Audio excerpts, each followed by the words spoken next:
Hi friends, welcome to my channel. ಇವತ್ತು ಆಲೂಗೆಡ್ಡೆ ಪಕೋಡನ ಯಾವ ಥರ ಮಾಡೋದಂತ ನೋಡೋಣ. 2 ಆಲೂಗೆಡ್ಡೆ ತಗೊಂಡಿದ್ದೀನಿ ತುರಿದು, 1 ಕಪ್ ಕಡಲೆ ಹಿಟ್ಟು, ಅರ್ಧ ಸ್ಪೂನ್ ಅಚ್ಚ ಖಾರದ ಪುಡಿ, ಕೊತ್ತಂಬರಿ ಸೊಪ್ಪು ಸ್ವಲ್ಪ, 5 ಎಸಳು ಬೆಳ್ಳುಳ್ಳಿ, ಕರಿಬೇವು ಸೊಪ್ಪು ಸ್ವಲ್ಪ, ಡೀಪ್ ಫ್ರೈಗೆ ಎಣ್ಣೆ,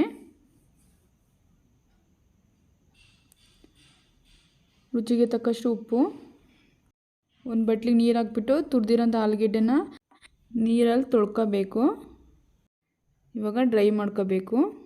ಈ ಥರ ಹಿಂಡ್ಬಿಟ್ಟು ಈ ಥರ ಒಂದು ಬಟ್ಲಿಗೆ ಹಾಕೊಳ್ಳೋಣ. ಕಡಲೆ ಹಿಟ್ಟು, ಖಾರದ ಪುಡಿ, ಬೆಳ್ಳುಳ್ಳಿ, ಕರಿಬೇವು, ಕೊತ್ತಂಬರಿ ಸೊಪ್ಪು, ರುಚಿಗೆ ತಕ್ಕಷ್ಟು ಉಪ್ಪು, ಅಡುಗೆ ಸೋಡಾ ಎಲ್ಲ ನೀಟಾಗಿ ಮಿಕ್ಸ್ ಮಾಡ್ಕೋಬೇಕು. ನೀರು ಹಾಕಬಾರ್ದು, ಆಲೂಗೆಡ್ಡೆಲ್ಲ ಸ್ವಲ್ಪ ಇರುತ್ತಲ್ಲ ಅದೇ ಆಗುತ್ತೆ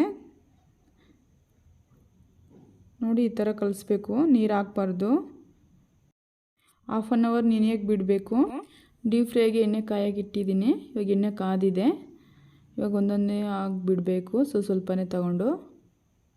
ಈ ಥರ ತುಂಬ ಚೆನ್ನಾಗಿರುತ್ತೆ, ಟ್ರೈ ಮಾಡಿ ನೋಡಿ. ಚಳಿಗಾಲದಲ್ಲಂತೂ ತುಂಬ ಚೆನ್ನಾಗಿರುತ್ತೆ. ಈವ್ನಿಂಗ್ ಸ್ನ್ಯಾಕ್ಸ್ ತುಂಬ ಚೆನ್ನಾಗಿರುತ್ತೆ, ಕಾಫಿ ಜೊತೆ ಅಂತೂ ಟ್ರೈ ಮಾಡಿ ನೋಡಿ. ಈ ಥರ ಕಲರ್ ಚೇಂಜ್ ಆಗಬೇಕು, ಲೋ ಫ್ಲೇಮಲ್ಲೇ ಬೇಯಿಸ್ಕೋಬೇಕು.